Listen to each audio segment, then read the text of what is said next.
అయితే ఈ జర్నీలో మీరు బన్నీ సినిమా గురించి మాట్లాడుకుంటున్నప్పుడు బన్నీ ఇప్పుడు ఉన్న బన్నీకి అప్పుడున్న బన్నీకి మామూలు ఇమేజ్లో మామూలు తేడా రాలేదు. మాకు ఆ రోజే తెలుసు అది.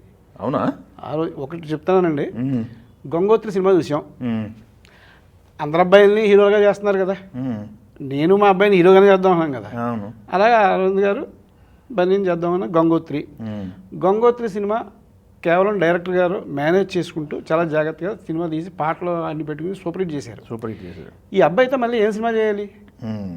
ఆ అబ్బాయి మీద వచ్చిన రిజల్ట్ అటు ఇటుగా ఉంది.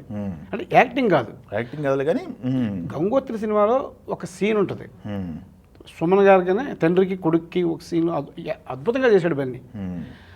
అంచేత యాక్టింగ్ ఉంది, కానీ కటౌట్ చాలా బక్కపలచగా అరవింద్ గారే వాళ్ళ అబ్బాయి మీద జోకులు వేసే లెవెల్లో ఉండేది కటౌట్. నా దగ్గర వేసాడు జోకులు, అయినా 2 జోక్స్ వేసాడు.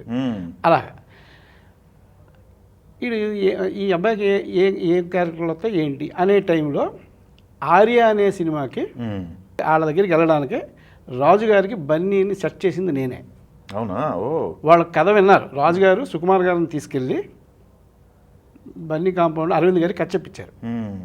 వాళ్ళు బాగుంది చెప్తాం అన్నారు, కానీ వాళ్ళ పిలుపు రాలే. నేను రాజుగారి దగ్గరికి ఆస్మాన్ వెళ్తాను కాబట్టి రాజుగారితో ఏమంటే మీ అప్పటికి ఆర్య కాదు అది, మీ సుకుమార్ సినిమాకి కొత్త డైరెక్టర్ చేస్తున్నారు కదా, హీరో ఎవరండి అన్న. చాలామంది దగ్గరికి వెళ్ళాం, ఇది సెట్ కావట్లేదు అన్నారు. అంటే ఎదురుగా టేబుల్ మీద ఒక ఫోటో ఉంది, ఆంధ్రజ్యోతి స్పెషల్ ఎడిషన్ సండే వస్తుంది, దాని మీద గంగోత్రి 100వ రోజు అని హీరో ఫోటో వేశారు. నేను అది తీసి ఈ అబ్బాయిని పెట్టుకోండి అన్న. చూశారు, చూసి అది అయింది, వెళ్ళి కథ చెప్పొచ్చాం, రెస్పాన్స్ రాలేదు అన్నారు. మీరు పెట్టుకుంటారా, ఈ అబ్బాయి మీకు ఓకేనా? ఓకే కాబట్టే కదా కథ చెప్పొచ్చాం అన్నారు. సరే అయితే రెడీగా ఉండండి, నేను మీకు అబ్బాయిని నేను ఓకే చేపిస్తాను అని చెప్పి అరవింద్ గారిని కలిశాను.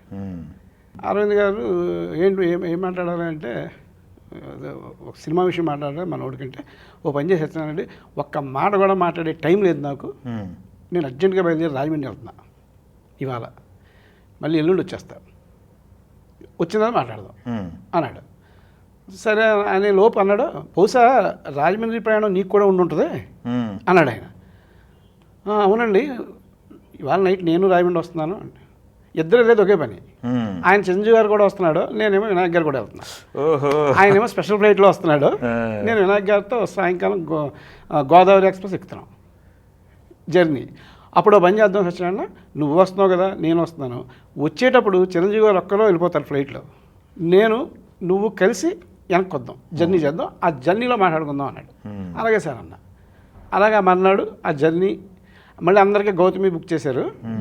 నేను అరవింద్ గారు ట్రైన్ ఎక్కకుండా కారులో 1 అవర్ బిఫోర్ కారులో బయలుదేరి మాట్లాడుకున్నాం, బన్నీని మనం రాజుగారికి ఇవ్వాలి సార్, అందుకని వచ్చా.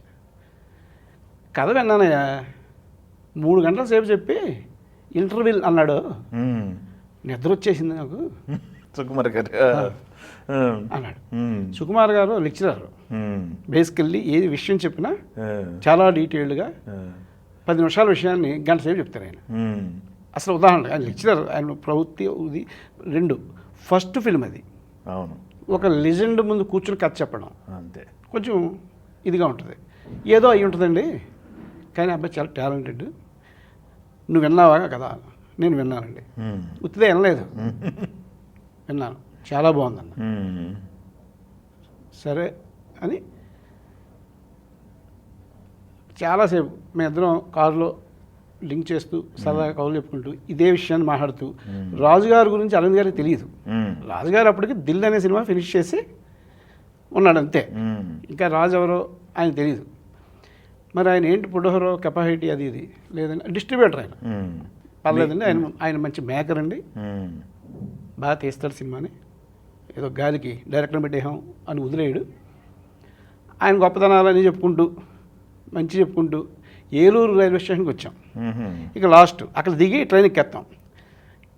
నేను అరవింద్ గారు చెప్పా, అప్పటికి నాకు మన కింద దాకా ఉన్నాం కదా, మంచిది, మేము చాలా క్లోజ్గా ఉంటాం, అందుకని ఒకటే చెప్పా, సార్ అబ్బాయిని రాజుగారికి ఇచ్చేయండి. హిట్ తీస్తే Hmm. మనకు వస్తుంది, Hmm. ఫ్లాప్ తీస్తే రాజు పోతాడు, Hmm. పొడోరు పోతాడు, అంతే కదా. మనం మన ఓడితో ఇంకో సినిమా తీసుకుందాం Hmm. అంతే. Hmm. ఆయన అన్నారు, సత్యనారాయణ ఈ మాట నచ్చిందయ్యా నాకు, నువ్వు వెళ్ళి రేపు రాజు దగ్గరికి పంపించు. Hmm. సుకుమార్ గారిని బన్నీని కలిపింది మీరు ఇప్పుడు. వాళ్ళంత ముందు కలిశారు, చేశారు. ఇప్పుడు ఇప్పుడు ఈ పుష్పాలో ఈ జర్నీలో వాళ్ళిద్దరూ ఎక్కువ లవ్ చేసుకుంటూ నేను ఆయన్ని చేశాను, ఆయన నాకు ఇచ్చి ఎన్నో మాట్లాడుకుంటారు. వాస్తవం ఇది, వెరీ క్లియర్. సుకుమార్ గారికి తెలిసే విషయం, బన్నీకి తెలియకపోవచ్చు, అరవింద్ గారికి తెలుసు తప్ప బన్నీకి తిరిగి ఇలా చేసేది తెలియకపోవచ్చు. రాజుగారికి తెలుసు.